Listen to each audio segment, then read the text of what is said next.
तब्दीली के साथ बदलते भारत की शान।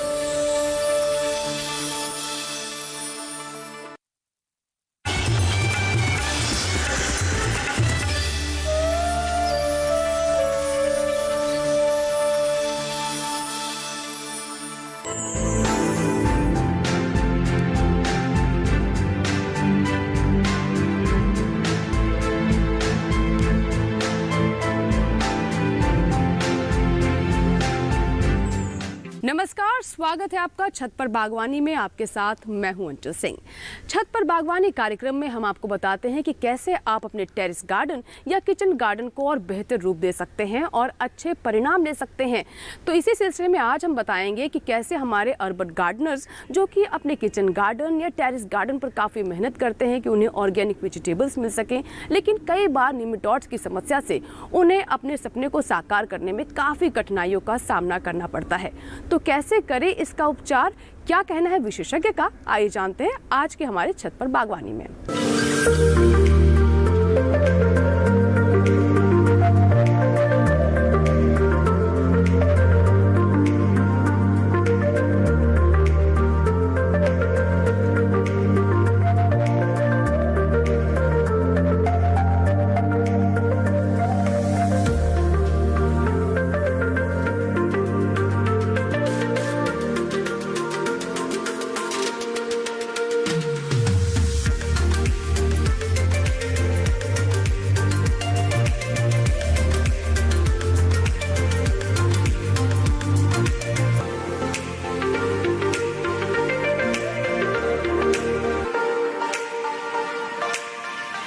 मैं आप लोगों को इस बारे में व्यक्त करना चाहता हूँ अपनी कि चिंता जो होती है बेसिकली वो नेमेटोड्स की है, सूत्रकृमि की, और अर्बन गार्डनर्स को।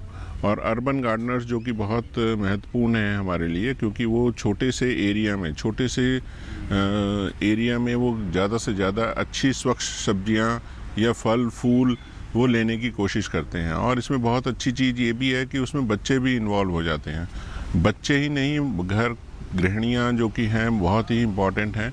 वो अपने लिए, जो कि अगर छोटा सा परिवार है, उस परिवार के लिए वो साग सब्जियाँ निकालती हैं जो कि फ्रेश लगती हैं। और इसमें ये भी ज़रूर है ख़ास बात कि उतने से कम एरिया में और ज़्यादा से ज़्यादा वो फसल उत्पादन ले सकती हैं, फल उत्पादन ले सकती हैं। वो उसी में अपना ध्यान आकर्षित कर सकते हैं। तो उसमें ये भी होता है कि हम जब भी देखते हैं कि जैसे रोग हैं, हमारे जो कीड़े हैं, कई बार आप लोगों ने देखा होगा कि कीड़े लग जाते हैं सब्जियों में या उसमें, तो उसमें एक है कि सूत्रकृमि से भी एक रोग उत्पन्न होता है। ये जो रोग है बहुत ही जटिल रोग है। हम कहते हैं कि ये बहुत ही सूक्ष्म रोग है, बहुत ही छोटा रोग है, लेकिन ये घाव बहुत तगड़ा करता है, घाव गंभीर करता है। और गंभीर मतलब कि ये छोटा सा जो जानवर है, छोटा सा जो जीव है, ये हम इसको सूक्ष्म जीव कहते हैं। सूक्ष्म जीव मतलब कि ये अदृश्य है, मतलब आपको दिखाई नहीं देगा। एक छोटी सी मुट्ठी में अगर आप मिट्टी उठा लेते हैं तो उसमें सैकड़ों की संख्या में वो सूत्रकृमि पाए जाएंगे, लेकिन वो आपको आँख से नहीं दिखाई देंगे। लेकिन यही समझने वाली बात है, जो चीज़ आँख से नहीं दिखाई देती है तो हम कैसे पता करेंगे कि आप कैसे उस तक जा सकते हैं, कि मतलब आप कंट्रोल कर सकते हैं, मैनेज कर सकते हैं। वो बहुत ज़्यादा महत्वपूर्ण होता है। तो आज मैं इसीलिए आपके समक्ष आया हूँ, ताकि मैं आपको ये भी समस्या का निदान और किस तरीके से इससे बचाव किया जा सके वो दो तीन चीज़ें बहुत ज़रूरी हैं। कि सूत्रकृमि जो होता है, अगर वो छोटा जीव है, घाव गंभीर करता है, इससे 10 से 15% की तो हानि होनी है, ये तो आप मान के चलिए। लेकिन अगर ये ज़्यादा जटिल हो जाएगा और इसमें अगर नेमेटोड पॉपुलेशन बढ़ती चली जाएगी, मतलब जो उसकी जो संख्या है वो हर एक साल दुगनी चौगुनी बढ़ती चली जाती है, और इतनी अगर ये बढ़ जाती है तो आपको ये हो जाएगा कि सॉइल हैज़ बिकम सिक, मतलब सिक हो जाती है। इसका मतलब कि वो ज़्यादा आपका उत्पादन नहीं दे पाएगी। तो वो हो सकता है 50% भी आपका मुश्किल आ जाए, तो आप सब्जी ना ले पाओ, फल फूल ना ले पाओ। तो इसलिए आपको ये बताना ज़रूरी था। इसमें दो तरीके के सूत्रकृमि होते हैं जो कि बहुत महत्वपूर्ण है आपको बताना। ये एक तो लाभदायक होते हैं जो कि बहुत यूज़फुल नेमेटोड्स होते हैं, जो कि हम इसको कहते हैं ये गिडार को मारता है, कीड़ों को मारता है। आज हम इसकी बात नहीं करेंगे क्योंकि ये हम दूसरी जगह उसका प्रयोग कर सकते हैं। जब हम बात करते हैं किसी जैसे कोई भी नेमेटोड जो कि हानि पहुंचा रहा है, तो दूसरा जो है प्रकार वो है हानिकारक सूत्रकृमि। जब हम बात करते हैं हानिकारक सूत्रकृमि की, उसमें कई प्रजातियां पाई जाती हैं, जैसे मेलेडोगाइन जो कि हमारा रूट नॉट नेमेटोड कहा जाता है। रूट नॉट नेमेटोड मतलब जड़ गांठ सूत्रकृमि होता है ये। अगर ये जड़ गांठ सूत्रकृमि अगर किसी भी पौधे में ग्रसित करता है, किसी भी पौधे को ग्रसित करता है, तो उससे क्या हानियां होती हैं। उससे ये हानि होती है कि जो पौधे हैं उसके जो लक्षण हैं जो कि आपको देखना चाहिए, आपको भी देखा होगा, आपने भी देखा होगा, ये उसमें पीलापन आता है। पहले तो ऊपरी भाग में जो पीलापन आता है, पीलापन मतलब कि वो पत्तियां पीली पड़ जाती हैं, पत्तियां और छोटी हो जाती हैं। उससे क्या होगा कि जो आपकी संख्या है नेमेटोड की और बढ़ती चली जा रही है, तो उसके कारण क्या होगा कि आपके नेमेटोड के कारण वो पीली पत्तियां और झड़ने लगेंगी। इससे क्या होगा कि आपका जो बड है, जो फूल आना है, जो फल आना है, वो कम होता चला जाएगा। अगर वो कम हो गया तो क्या करेंगे, इसका मतलब ये हो गया कि आपकी जो फसलोत्पादन है, जो सब्जियां हैं, वो कम होती चली जाएंगी। तो इसलिए आप कहेंगे कि भाई इस बार तो 4 ही बैंगन आए एक पौधे में, पिछली बार तो 10 आए थे। तो ये भी एक कारण हो सकता है कि वो आपका सूत्रकृमि जो है वो ग्रसित कर रहा है पौधों को। अब ये कैसे करता है? ये क्या करता है कि मिट्टियों में पाया जाता है। मैंने आपको पहले बताया कि वो एक मुट्ठी में अगर आप देखोगे तो लाखों की संख्या में होते हैं जो कि आपको नहीं दिखाई दे रहे। जब वो ग्रसित करेंगे तो जड़ क्या करेंगे, उसमें घुस के वो अंडे देंगे। एक मादा जो है वो करीबन 200 से 400 अंडे दे देती है। अगर वो 200 से 400 अंडे देगी तो इसका क्या मतलब है? इसका मतलब ये हुआ कि अगले बार फिर वो मल्टीप्लाई करके वो दुगना चौगुना होता चला जाएगा। इससे क्या होगा, आपकी सॉइल भी कमज़ोर हो जाएगी। आपका होगा जी इसमें नाइट्रोजन डाल दें, यूरिया डाल दें, नहीं। ये कारण आप जानिए कि क्यों हो रहा है। ठीक है, तो इसमें ये हो गया कि नेमेटोड बढ़ गए, आपके फसलोत्पादन कम हो गई, तो यील्ड कम हो गई। तो हमारे जितने भी जो गृहिणियाँ हैं जो कि टेरेस गार्डन कर रही हैं, उनको मैं ज़रूर ये बताना चाहता हूँ कि उनको ये ज़रूर कारण मालूम होना चाहिए कि अगर पीली पत्तियाँ हैं तो क्यों हैं, छोटी पत्तियाँ हैं तो क्यों हैं। अब हम बात करते हैं कि जब आपने ये पता लगा लिया तो पीलापन क्यों है। अब पीलापन के लिए तो कई कारक हो सकते हैं, जैसे कि नाइट्रोजन हो सकता है। आप कहेंगे नाइट्रोजन कम है, कोई दूसरा वैज्ञानिक या कोई दूसरा आदमी आपको ये, जो आपका माली है जो देख रेख कर रहा है, वो भी आपको बता सकता है ये तो जी यूरिया दे दो ठीक हो जाएगा। हो तो जाएगा, लेकिन कारक जो है वो नेमेटोड है। अगर वो नेमेटोड है तो क्यों है, ये आपको जानना जरूरी है। तो इसलिए आप ज़रूर ये पहचान लीजिए। अब क्या है कि जब जो जड़ों में जो है आपके गांठें बन जाती हैं, हम आपको दिखाया जाएगा आप, क्योंकि वो जो गांठें बनती हैं वो हर एक सब्जियों में बनती हैं। जो टेरेस गार्डन में है वो जो भी सब्जी आप लेंगे, आज के मौसम में टमाटर ले रहे हैं आप, उसके बाद कॉलीफ्लावर, बैंगन, भिंडी, जितनी भी अगर आप सब्जियां ले रहे हैं तो उसमें सब में वो नेमेटोड जाएगा। अब जब नेमेटोड चला जाएगा तब तो गड़बड़ हो जाएगी सारी। तो इसलिए आपसे से एक गुजारिश ज़रूर है, इस चीज़ का ध्यान जरूर रखें कि आपको ये मालूम होना चाहिए कि ये वो नेमेटोड के कारण है। और एक और चीज़ मैं बोलना चाहूँगा आपसे, गुजारिश ये है कि आपको लगता है कि अगर नेमेटोड की प्रॉब्लम हो सकती है या है, तो आप हमारे यहाँ हमारी लैब में अपनी मिट्टी की जांच करा सकते हैं और ये भी कह सकते हैं कि सर ये मिट्टी आप जांच करके बता दीजिए इसमें नेमेटोड है कि नहीं है। तो इसलिए आप ये भी सबसे पहला काम कर सकते हैं। अब हम बात करते हैं कि इसका निदान कैसे किया जा सकता है। तो इसका निदान या कंट्रोल या मैनेजमेंट, मतलब हमें जीव के साथ रह के उसको कंट्रोल करना है। कंट्रोल मतलब कि हमने उसकी पॉपुलेशन को नीचे करनी है।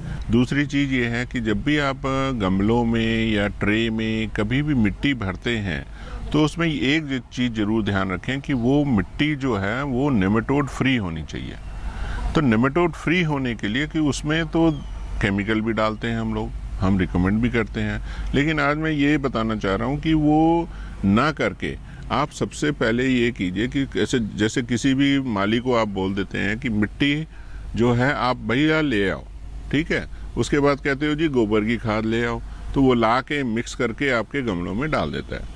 लेकिन उससे पहले तो आपको ये पता लग जाएगा अब कि नेमेटोड भी होते हैं, सूत्रकृमि भी होते हैं। तो अगर ये होते हैं तो ये प्रॉब्लम क्रिएटर हैं, ये प्रॉब्लम क्रिएट करेंगे अर्बन गार्डनिंग में और आपके टेरेस गार्डनिंग में भी। अगर ये प्रॉब्लम क्रिएटर हैं तो उसका निदान कैसे किया जा सकता है, किस तरीके से उस मिट्टी की जांच करवाई जाएगी, वो तो ठीक है, एक चीज़ हो गई। अगर वो रिपोर्ट आ गई कि भैया हाँ इसमें नेमेटोड है, तो आप ये काम कीजिए कि आधा ले लीजिए, मिट्टी ले लीजिए आधी, और उसके बाद आप जो खाद ले रहे हैं, FYM ले रहे हो या कोई भी है, अगर आपको नीम की खली या नीम की निम्बोली ये जो भी मिलती है, नीम की खली बेस्ट ऑप्शन है, उसमें आप नीम की खली लेके मिक्स करके वो भी आप मिट्टी में डाल सकते हो। दूसरा ये है कि जब सर्दियों का मौसम है आजकल, चलो गर्मी मतलब आपके सूर्य की जो तपन है वो कम है, लेकिन अगर यही चीज़ आपके गर्मियों का टाइम होगा तो उसमें क्या होगा, उसमें ये होगा कि सूर्य की तपन ज़्यादा रहती है, तो उसमें मिट्टी को फैला दीजिए।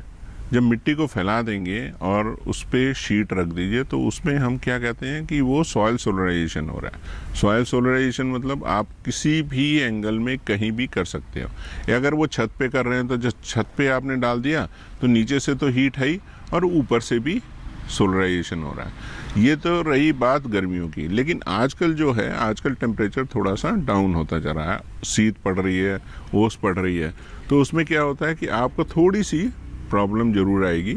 उसमें क्या होगा, छत तो गर्म है लेकिन ऊपर वाली शीत जो है वो थोड़ी गड़बड़ करेगी।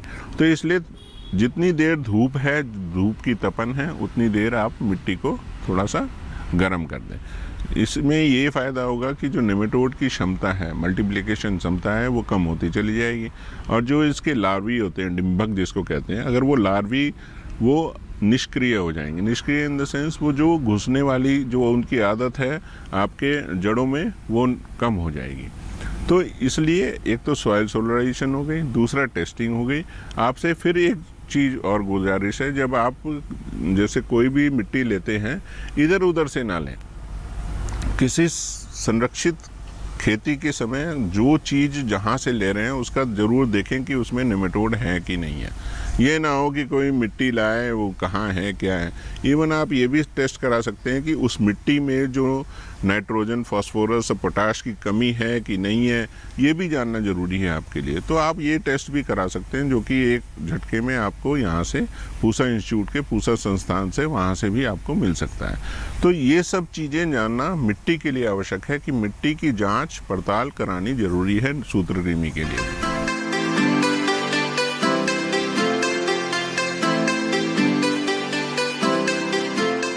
इसी के साथ ही छत पर बागवानी में यहाँ वक्त हुआ एक छोटे से ब्रेक का। कहीं मत जाइएगा, ब्रेक के बाद भी छत पर बागवानी जारी रहेगा।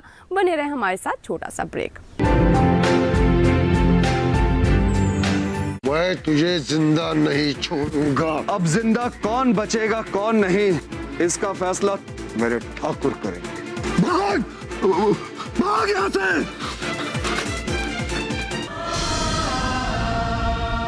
मैं तुम्हें छोड़कर कभी सुख से नहीं रह पाऊंगा। तुम मुझे बाहर खोज रहे हो देवीदास। जिस पल तुम मुझे अपने भीतर देखने लगोगे, उस पल सुख ही सुख होगा। राम जी भला करेंगे।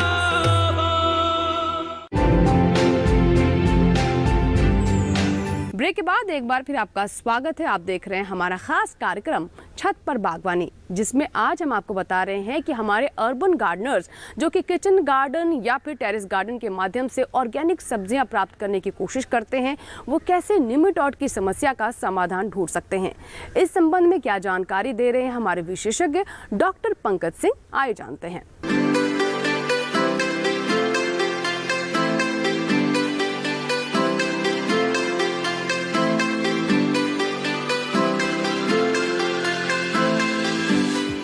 जहाँ आप देख रहे हैं कि यहाँ पर हम लोग खड़े हैं, ये एक नर्सरी का एक पूरा आप कहिए कि हमारा जमावड़ा है, यहाँ पर हम नर्सरी डेवलप करते हैं। और एक और चीज़ महत्वपूर्ण है कि अगर सूत्रकृमि के तौर पे देखा जाए कि हम उससे कैसे बचाएं, और इनिशियल स्टेज पे ही, इनिशियल मतलब कि हम पौध के तो उसी समय हम कैसे नर्सरी में ना लगे नेमेटोड, ये सुरक्षा के लिए हमें बहुत ध्यान देना होगा कि हम सॉयल सोलराइजेशन करें। सॉयल सोलराइजेशन जो कि मैंने आपको पहले भी बताया था कि मिट्टी को ढक के छत पर ही आप उसको स्टरलाइज कर लीजिए, और वो हम गमले में डाल सकते हैं। फिर आप ये भी सुने होंगे कि मैंने ये भी बोला था कि 50-50% आप ले लेते हैं सॉयल, और आप ले लेते हो FIM और या कोई वर्मी कंपोस्ट, उन दोनों को मिक्स करके आप लगा देते हो। लेकिन आप कहाँ से पौध लाते हो वो बहुत ज़रूरी है। जब हम पौध लाने की बात करते हैं तो आप ऐसा भी करते हैं, अपने माली को बोल देते हैं, माली कहता है कि सर हम ले आएंगे, मैडम हम ले आएंगे, कहीं से भी लाएंगे। लेकिन सबसे महत्वपूर्ण है कि बिल्कुल जो नर्सरी की जो पौध है वो सही सलामत और स्वस्थ होनी चाहिए। अगर वो स्वस्थ है तो वो कहाँ से आएगी। अगर आप डेवलप कर सकते हैं तो आप ये भी कर सकते हैं कि आप इस तरीके की ट्रे में और ऐसे वाले स्टैंड पर आप रख के वो नर्सरी डेवलप कर सकते हैं। जो हम बताएंगे आपको वर्मीकुलाइट या कोकोपीट, उसके अंदर अगर आप नर्सरी डेवलप करते हैं, जैसे बैंगन की, शिमला मिर्च की या टमाटर की, ये अगर हम नर्सरी बेड यूज़ करते हैं और ये वाला नर्सरी का पूरा तामझाम अगर हम बना लेते हैं, ज़्यादा खर्चा नहीं है क्योंकि कम एरिया में हम ज़्यादा नर्सरी ग्रो कर सकते हैं। और सोलराइजेशन तो एक तरफा हो गया, दूसरा ये हो गया कि अगर वो पॉली हाउस में भी ले जानी है तो पॉली हाउस में भी ले जा सकते हैं आप। अगर ये चीज़ें कर सकते हैं तो इसके लिए बहुत महत्वपूर्ण है कि हम छोटी छोटी ट्रे में वर्मिकुलाइट और कोकोपीट के मिश्रण को, मैं आपको बताऊंगा कि 1 भाग, 2 भाग और 1 भाग, जैसा कि आप सामने देख रहे होंगे कि 3 हमारे ट्रे पड़े हैं, उसमें हम वो चीज़ें लेके और मिश्रण करके और ट्रे में भर देते हैं। उसमें आप एक एक बीज डालिए, टमाटर का या शिमला मिर्च का या बैंगन का। उससे आप जैसे जैसे ग्रो होगी वो नर्सरी, अगर 1 महीने की बड़ी हो जाती है तो आप वो ट्रांसप्लांट कर सकते हैं, उसकी रुपाई कर सकते हैं सही समय पर। तो ऐसे तो ये हो गई बात कि हम अच्छी स्वस्थ नर्सरी ले सकें, और इस तरीके की नर्सरी आपको उसमें पॉली हाउस में भी आ जाएगी और आपका टेरेस गार्डन में भी आ जाएगी। जो छोटे छोटे पॉली हाउस आप डेवलप करते हैं या नेट हाउस में आप लगाते हैं, उसमें बहुत मैटर करता है कि नर्सरी आपकी स्वस्थ होनी चाहिए। लेकिन इतना ज़रूर ध्यान रखिएगा, कहीं से भी नर्सरी लेनी है तो आपका सर्टिफाइड नर्सरी होनी चाहिए।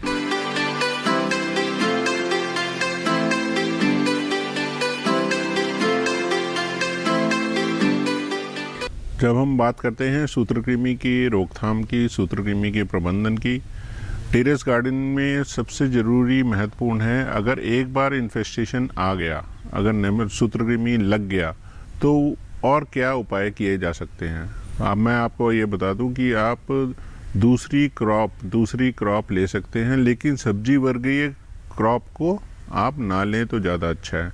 जैसे कि अगर आप भिंडी उगा रहे हैं, अब ये सोचिए कि टमाटर लगा देते हैं इसकी जगह, तो सूत्रकृमि का रोकथाम नहीं हो पाएगी। लेकिन ये बात नहीं है। लेकिन आपको क्या है कि आपको हर चीज़ सिस्टमेटिक ढंग से करनी होगी। इसका मतलब कि सब्जी वर्गीय में आप दूसरी चीज़ें, दूसरे जैसे आप कोल क्रॉप ले सकते हैं। कोल क्रॉप मतलब कि आपकी गोभी वर्गीय जितनी भी सब्जियां हैं, टमाटर के अगेंस्ट में आप वो सब्जियां भी ले सकते हैं। अगर वो नहीं ले सकते तो आप ये ध्यान रखिए कि उस चीज़ को कंट्रोल करने के लिए आपको सबसे महत्वपूर्ण है, आप सबसे जो जैसे गेंदा है, अफ्रीकन मैरीगोल्ड कहते हैं, वो आप उगा सकते हैं किसी भी पॉट में। तो आपने एक गमला लिया, एक गमले में क्या किया कि 2 पौधे लगा दिए गेंदे के और बीच में टमाटर का पौधा लगाया। तो वो क्या करेंगे, वो एक तरीके से तरल पदार्थ छोड़ते हैं जो कि हमारे गेंदा है, वो उसकी जड़ों से वो नेमेटोड्स जो हैं वो ट्रैप हो जाते हैं, वो उसकी तरफ आकर्षित हो जाते हैं और चले जाते हैं। उससे क्या हुआ कि वो एक तरीके से नेमेटोड को एक तरफ करके और आपको टमाटर को बचा सकता है। दूसरा ये है कि आप दूसरे जैसे नीम की खली भी डाल सकते हैं उसमें, ऐसी कोई दिक्कत नहीं आएगी। लेकिन नीम का पौधा मत उगाएं उसमें, ये ज़रूर ध्यान दीजिए। आप लोगों से गुजारिश है कि जो गृहिणियाँ हैं वो साफ़ सफाई पे ज़्यादा ध्यान देती हैं, जो कि आप घर में ज़्यादा सफाई के ध्यान देते हुए इस पे भी ज़्यादा ध्यान दीजिए कि टेरेस पे जो भी गार्डनिंग कर रही हैं, चाहे वो छोटी मोटी है या लार्ज स्केल पे है, थोड़े बड़े एरिया में है, तो उसमें ज़रूर ध्यान दें कि सैनिटेशन ज़रूरी है। मतलब आपका पानी का जमावड़ा बिल्कुल नहीं होना चाहिए, पत्तियाँ सड़ी हुई नज़र नहीं आनी चाहिए, और दूसरी चीज़ ये है कि जब पानी जमा होगा तो उसमें एक से जो समस्या आती है वो फफूंदगी आती है या दूसरे जीवाणु लग जाते हैं। तो उसमें ये कहा जाता है कि जो आपका जितना भी आपका जीवाणु या फफूंद है ये सब लेके डिजीज़ कॉम्प्लेक्स बनाते हैं सूत्रकृमि नेमेटोड के साथ, तो उसको कंट्रोल करना थोड़ा भारी पड़ जाता है। उसमें क्या होता है कि जड़ें जो हैं गलने लगती हैं और गलने के बाद उसको संभालना अति आवश्यक होता है। उसको अगर नहीं संभाल पाएंगे तो पूरी की पूरी मिट्टी आपकी ख़राब हो जाएगी। दूसरी चीज़ ये है कि सैनिटेशन के नाम पे मतलब कि बिल्कुल साफ़ सफाई, अगर पानी आपको लगता है कि ज़्यादा अगर वहाँ पे खड़ा हो गया है तो उसको सूखने दें। ये नहीं कि उसमें पानी पे पानी डाले जा रहे हैं और सुबह दिन रात आप पानी डाल रहे हैं, लेकिन नहीं, ऐसा नहीं है। अगर वो पौधा सूख रहा है तो इतना ज़रूर ध्यान दें कि वो उसके कारण नहीं होगा, किसी डिजीज़ किसी रोग के कारण हो सकता है। तो इसलिए आपसे दरख्वास्त है कि उस मिट्टी को ज़्यादा गीला ना करें। अगर यूज़ करना ही है तो ड्रिप इरिगेशन कर सकते हैं, जो आपकी टपक सिंचाई है उसके हिसाब से आप अपने हर एक गमलों में हर एक पौधे के सामने एक टपक कर सकते हैं। उससे क्या होगा कि नेमेटोड की संख्या ज़्यादा नहीं बढ़ेगी। और जब हम बात करते हैं कि ऑर्गेनिक मैटर जो है, ऑर्गेनिक कल्टीवेशन, ऑर्गेनिक फार्मिंग हर लोग करने चाहते हैं आजकल कि हमारी जो सब्जियां हैं बिल्कुल केमिकल फ्री होनी चाहिए। अगर ये चीज़ है, अगर इस पर ध्यान देना है तो आपको ऑर्गेनिक मैटर कंटेंट बढ़ाना है। अगर ऑर्गेनिक मैटर कंटेंट आप समझ रहे होंगे, उसमें आप FYM डालिए, वर्मी कंपोस्ट डालिए, नीम की खली डालिए। ये सब जब डालेंगे तो उससे क्या होगा कि उसकी कम्पैक्टनेस आएगी।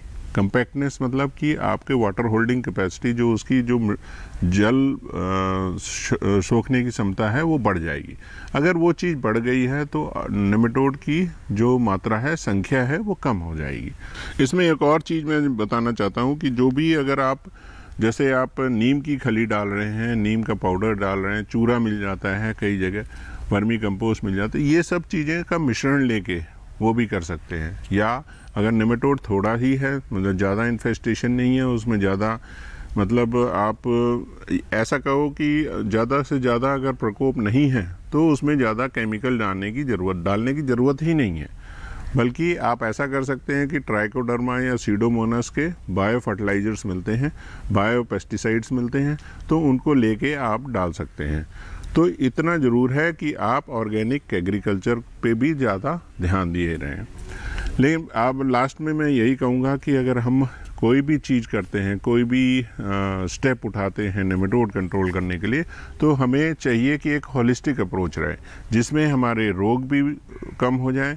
और दूसरा ये है कि रोग अगर कम हो जाते हैं तो कीट भी कम आएंगे। जब कीट कम आएंगे तो नेमेटोड भी कम आएंगे, तो डिजीज़ कॉम्प्लेक्स नहीं बनेगा आपका। तो इतना ध्यान जरूर रखना है कि किसी को भी अगर बुलाना है, किसी को भी आपने राय लेनी है तो पूरा होलिस्टिक अप्रोच में लीजिए।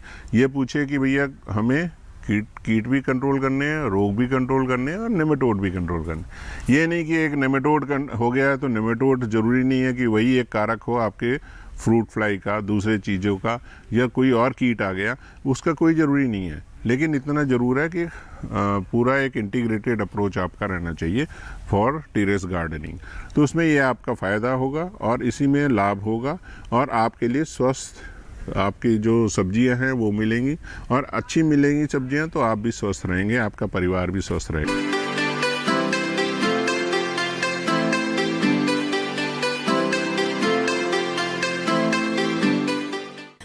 हमारे एक्सपर्ट से जाना कि कैसे बहुत ही आसान और जैविक तरीकों का इस्तेमाल कर आप निमेटोड्स की समस्या का समाधान ढूंढ सकते हैं।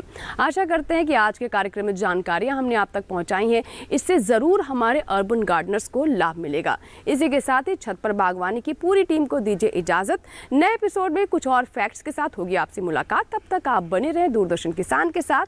नमस्कार।